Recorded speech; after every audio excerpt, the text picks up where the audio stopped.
the Vatican never truly slept. Beneath the grand domes of St. Peter's Basilica, within the labyrinthine halls of the Apostolic Palace, the heart of the church beat in solemn whispers, even in the dead of night.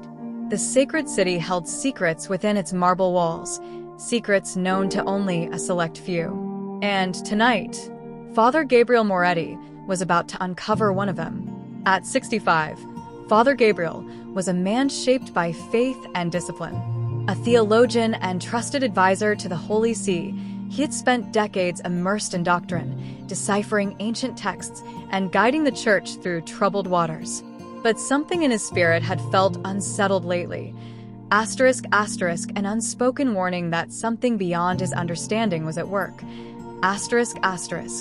Strange occurrences had begun unfolding within the sacred walls.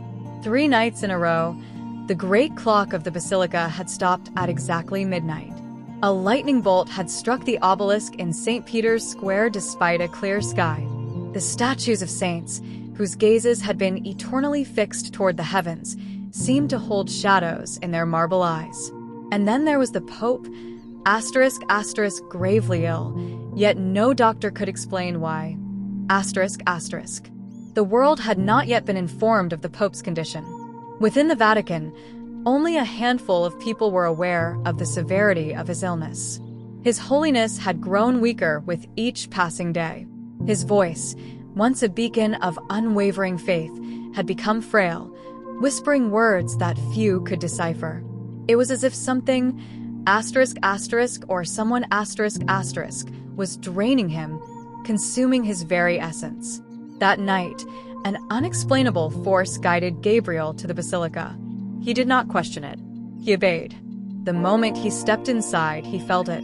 The air within the great cathedral was wrong. It was heavier than before, thick with something unseen. A chill, unnatural and biting, wrapped around his spine. Candles flickered violently, casting twisted shadows that stretched unnaturally long across the towering columns. And then he saw it, a figure in white, standing motionless at the altar. Gabriel's breath caught in his throat. The Pope was too weak to leave his chambers. And yet there he was, his back turned, his frame stiff and unmoving. A shiver of dread crept over Gabriel's skin. He took a step forward. The world beneath him vanished. A sharp pain exploded in his chest. His legs buckled.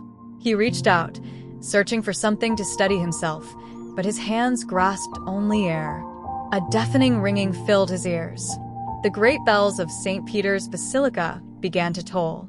And then, darkness. There was no pain, no time, no weight of flesh or bone. Father Gabriel opened his eyes, or what felt like eyes, and found himself suspended in an infinite expanse of golden light. It was neither warm nor cold, but alive, pulsing with something he could only describe as love itself. "Where am I?" His voice did not sound like his own. It was thought, breath, and prayer all at once. Then a presence emerged, not with a body, but with an essence so overwhelming that Gabriel felt himself tremble, not in fear, but in reverence. "You are at the threshold." The presence spoke, though no lips moved, between what was and what will be. Gabriel tried to move, but movement had no meaning here. And then suddenly he saw a great city of light stretched before him. Towers of glowing crystal shimmered in hues beyond earthly imagination. A river, as clear as glass, flowed through it, and the air was filled with voices singing, not in any language he knew, yet he understood. Was this heaven? Then something shifted. A series of visions flooded his being. Flashes of a dying world, of shadows creeping into places once sacred, of a great deception, growing like rot within the walls of the very church he had sworn to protect. And then, the Pope's face appeared, worn and frail, his eyes filled with pain. Behind him stood a man Gabriel did not recognize, cloaked in darkness, whispering something into His Holiness's ear. "No," Gabriel gasped. "This cannot be. You have been shown, because you must act." The voice surrounded him, filled him. "Return. There's still time." A force pulled him backward. The golden city faded. The song of voices diminished. Then came a great silence, and with a gasp, Father Gabriel opened his eyes. Pain crashed into him like a wave. Air burned in his lungs. Hands pressed against his chest, voices shouting in Italian. "He's breathing. Dio mio, he's back." Gabriel's vision swam as he recognized the faces above him. Asterisk, asterisk, fellow priests, Vatican doctors, a bishop kneeling in prayer, asterisk, asterisk. He was lying on the cold marble floor of the basilica. He had died, and yet here he was. How long? His voice was hoarse. 7 minutes, Padre, one of the doctors whispered, crossing himself. You had no pulse, no heartbeat. 7. The number of divine completion. Gabriel pushed himself up, ignoring the protests of those around him. He had to see the Pope. Now. Memories of his vision burned in his mind. The dark figure behind the Pope.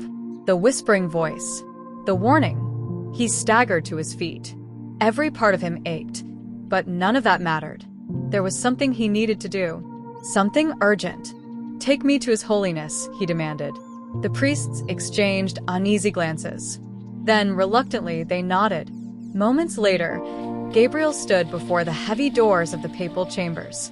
And as he reached for the handle, the air turned deathly cold. Something was waiting on the other side. The heavy doors of the papal chambers loomed before Father Gabriel, like a barrier between the earthly and the divine. He hesitated, sensing something unseen beyond them, a presence that did not belong in the realm of men.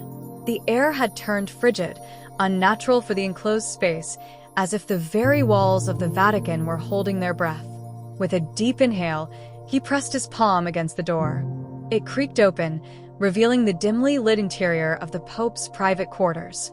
At the far end of the room, His Holiness sat motionless in his chair. A single candle flickered beside him, casting long shadows over his frail frame. His once vibrant eyes had dulled, fixed on something beyond human sight. Gabriel took a cautious step forward. Your Holiness? His voice barely rose above a whisper. The Pope did not respond. His breathing was shallow, his chest barely rising. The scent of burning wax and aged parchment filled the air, but beneath it lurked something else, something acrid, something unnatural. Then Gabriel saw it. A dark silhouette stood behind the Pope. It wasn't a man, not entirely. The figure was cloaked in something shifting, something not bound by flesh. Its form flickered, its edges curling like smoke. Gabriel's breath caught in his throat. The shadow leaned forward, whispering into the Pope's ear. Though no sound met Gabriel's ears, the Pope's expression contorted in pain, as if each word scorched his soul. Step away from him. Gabriel's voice rang out, firm and resolute. The shadow stilled. Then slowly it turned. For the first time, Gabriel saw its face, or the absence of one. Where eyes should have been, there was emptiness. Where a mouth should have formed, there was only a void, blacker than the deepest abyss. And then it spoke, not with words, but with a feeling, a suffocating pressure that invaded Gabriel's mind. You should not be here. A force unlike anything he had ever known crashed against him. It wasn't physical, yet it threw him backward, slamming him into the marble floor. His vision blurred, but he forced himself up, ignoring the pain lancing through his ribs. In the name of Christ, be gone. Gabriel's voice roared through the chamber. The creature recoiled, its form convulsing violently. The candle beside the Pope snuffed out, plunging the room into near darkness. The Pope gasped, his first true breath in what seemed like hours. His hands trembled as he clutched the armrests of his chair.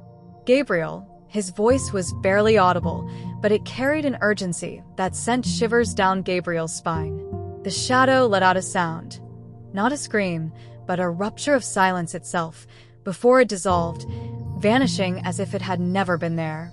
For a long moment, only the Pope's ragged breathing filled the room. Gabriel rushed forward, kneeling beside him.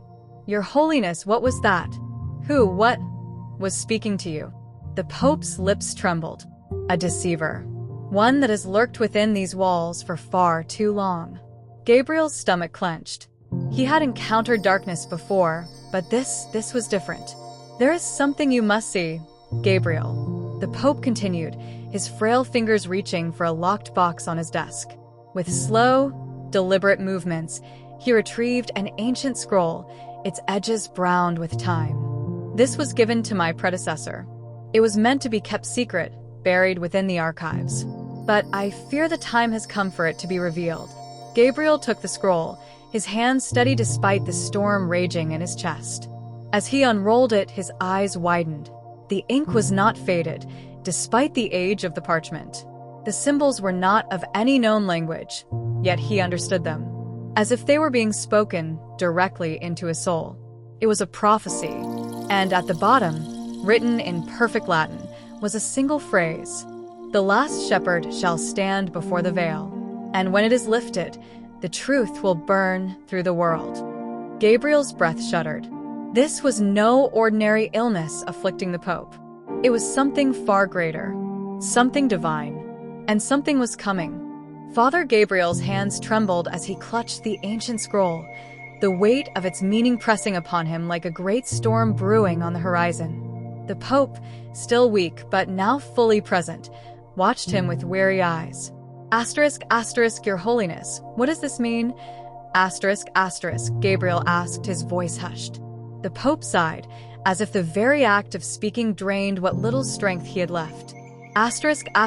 This prophecy was hidden for centuries. Few even knew of its existence. But I have seen glimpses of its truth in my dreams and in my suffering. Gabriel unrolled the scroll further, deciphering the words that felt both ancient and alive. "A shepherd shall fall, and in his place, darkness will rise. The walls of the holy city shall tremble, and the deceiver shall whisper from the highest seat. But from beyond the veil, one will return. He shall walk where none have returned, and with him, the truth shall be revealed." Gabriel's heart pounded. The words burned into his mind, and suddenly, he knew. The vision he had during his near-death experience was connected to this very prophecy. You have walked beyond the veil, Gabriel. The Pope said. You returned with knowledge that was not meant to be given so soon. And now, we must act before it is too late. A chill ran down Gabriel's spine. His experience, his death, was no accident. He had been sent back. But why? What is the darkness that threatens the church? Who is the deceiver? The Pope's gaze darkened. It is already here. Within these walls. Watching. Waiting. A knock at the chamber doors made them both freeze. Gabriel instinctively shielded the Pope. Who is it? He called. The doors opened, and Cardinal Vittorio, the Secretary of State, stepped inside, his sharp eyes scanning the room. Your Holiness, forgive the intrusion. There have been rumors. Some say that Father Gabriel has returned with knowledge that should not be spoken. Gabriel felt the hair on his neck stand on end. There was something in the Cardinal's voice, a veiled warning, a quiet threat. The Pope straightened, his frailty replaced by an iron will. Rumors, you say? Do rumors frighten you, Vittorio? The Cardinal hesitated, then smiled. It was not warm. It was not kind. No, Your Holiness. Only the truth does. The air grew heavy. Gabriel saw it now. The deception, the shadow within the Vatican itself. The prophecy was unfolding, and he was at the center of it. The Vatican's halls had never felt so suffocating. Every whisper, every passing glance, Gabriel felt them all. Eyes were watching, listening. Something unseen had taken root within the Holy See. For centuries, the Vatican had safeguarded divine truths. But now, Gabriel feared that something else had infiltrated the heart of the Church. Something not of heaven. He hurried through the corridor, his mind racing. He needed answers. He needed to know who within the church was part of the deception. As he reached the secret archives, he hesitated. Only a few had access to these sacred vaults. If there were answers, they would be here. With a deep breath, he unlocked the heavy doors and stepped inside. Rows upon rows of ancient texts lined the walls, parchments that had remained hidden from the world for centuries. Gabriel moved with purpose, his fingers trailing over the spines of forbidden books. Then he found it, a leather-bound tome, older than the Vatican itself. The Doctrine of Shadows. His breath hitched. He had only heard whispers of this book. It was said to contain the truth of the fallen, the angels who had defied God, the ones who still sought dominion over the earth. He flipped through the brittle pages. And then he saw a name, Vittorio. Gabriel's blood turned to ice. Before he could turn another page, the door slammed shut behind him. A presence filled the room. Asterisk, asterisk, cold, ancient, suffocating. Asterisk, asterisk. Asterisk, asterisk, you should not have come here, Gabriel. Asterisk, asterisk. He turned sharply. Cardinal Vittorio stood in the shadows, his eyes no longer human. For the first time, Gabriel understood. The deceiver was not coming. He was already here. The dim candlelight flickered wildly against the stone walls of the Vatican's secret archives, casting twisted shadows that seemed almost alive. Father Gabriel's breath came shallow as he locked eyes with Cardinal Vittorio, whose once human gaze now held an unnatural darkness. Asterisk, asterisk, you should not have come here, Gabriel. Asterisk, asterisk, Vittorio repeated, stepping forward, his voice a whisper woven with something ancient. Gabriel steadied himself. Asterisk, asterisk, you are the deceiver. The one spoken of in the prophecy. Asterisk, asterisk. The cardinal's lips curled into a smile, devoid of warmth. Asterisk, asterisk, the prophecy. Oh, Gabriel. You still believe in such things? Asterisk, asterisk, he chuckled, shaking his head. Asterisk, asterisk, you misunderstand. I am not a deceiver. I am a guide. Asterisk, asterisk. Asterisk, asterisk, a guide. Asterisk, asterisk, Gabriel spat. Asterisk, asterisk, you have corrupted this sacred place. You stand against the church. Against Christ. Asterisk, asterisk. Vittorio tilted his head. Asterisk, asterisk, against Christ? No, dear Gabriel. I stand with knowledge. With understanding. The Church, the Vatican, it has hidden truths from the world for centuries. Truths that you have now begun to uncover. Asterisk, asterisk. Gabriel clenched his fists, his heart hammering. Asterisk, asterisk, truths? What truths? Asterisk, asterisk. Vittorio's darkened eyes glowed faintly in the candlelight. Asterisk, asterisk, the truth that heaven and hell are not as we were taught. The truth that the very foundations of faith have been adjusted, controlled, shaped for the benefit of a select few. Asterisk, asterisk. Gabriel's pulse quickened. He had spent his life studying doctrine, poring over sacred texts, defending the word of God. Yet now, here, standing in the darkness of the archives, something deep inside him whispered that Vittorio's words held a sliver of reality. Asterisk, asterisk, no.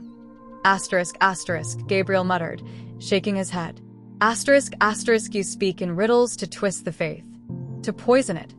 Asterisk, asterisk. Vittorio took another slow step toward him. Asterisk, asterisk, I speak of what you have already begun to see, Gabriel. You have walked beyond the veil. You have seen the great city of light, but you have also seen the shadows that lurk at its edges. Asterisk, asterisk. A sudden wave of memories washed over Gabriel, his near-death experience, the golden light, the voices singing, the presence that had spoken to him. And yet, he had also seen the darkness creeping into the sacred places, whispering into the ears of men, twisting truths into lies. Asterisk, asterisk, there is still time, Gabriel. Asterisk, asterisk, Vittorio's voice softened, almost gentle. Asterisk, asterisk, you have been given a gift. The church will never accept what you now know.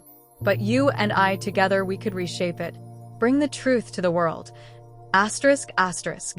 Gabriel stepped back, horror curling in his gut. Asterisk, asterisk, no. This is not truth. This is temptation. and I will not fall. Asterisk, asterisk. Vittorio sighed, shaking his head. Asterisk, asterisk, you disappoint me, Gabriel. I had hoped you would see reason, but perhaps you are not ready after all. Asterisk, asterisk. The candles suddenly extinguished. The room was swallowed in absolute darkness. And then, asterisk, asterisk, a sound, asterisk, asterisk. A whisper, not from Vittorio, but from something else. It curled through the air, slithering against Gabriel's ears, though it came from everywhere at once. Join us, Gabriel. The voice was not human. It was ancient, deep, filled with echoes of something that did not belong to the world of the living. Gabriel squeezed his eyes shut, clutching the crucifix around his neck. Asterisk, asterisk, Lord, protect me. Asterisk, asterisk, he gasped, forcing himself to speak through the suffocating presence that pressed against him. Then, asterisk, asterisk, a spark of light. Asterisk, asterisk. It began as a small ember at his chest, radiating outward from the crucifix. The darkness recoiled. The whispers twisted into shrieks. Gabriel's eyes snapped open. He threw the crucifix forward, and the entire chamber exploded with holy light. Vittorio screamed, not in pain, but in pure rage. His skin cracked, revealing something beneath that was not human. His form contorted, twisting, writhing as the light consumed him. Then, in a burst of wind, he was gone. The darkness vanished. The candles relit themselves. Gabriel collapsed to his knees, gasping for breath. His entire body trembled. Silence. And then, the faintest sound of footsteps. Gabriel turned his head sharply. Standing in the doorway was the Pope, frail but upright, his expression one of quiet understanding. Asterisk, asterisk, you have seen, haven't you? Asterisk, asterisk, His Holiness whispered. Gabriel swallowed hard. Asterisk, asterisk, yes, I have seen, and I understand now. Asterisk, asterisk. The Pope nodded. Asterisk, asterisk, then you know what must be done. Asterisk, asterisk. Gabriel slowly rose to his feet. His faith was stronger than ever, but his mission had changed. The deception ran deeper than he had imagined. The darkness was not just in the Vatican. It was in the world, and he had been sent back for a reason. Epilogue. The mission begins. Days later, Gabriel stood at the balcony of the Apostolic Palace, looking out over Rome's skyline bathed in morning light. The world below him continued as always, unaware of the battle that had just been waged within the heart of the Vatican. But Gabriel knew. The Pope had entrusted him with something few had ever been given, a new purpose. His near-death experience had not been a coincidence.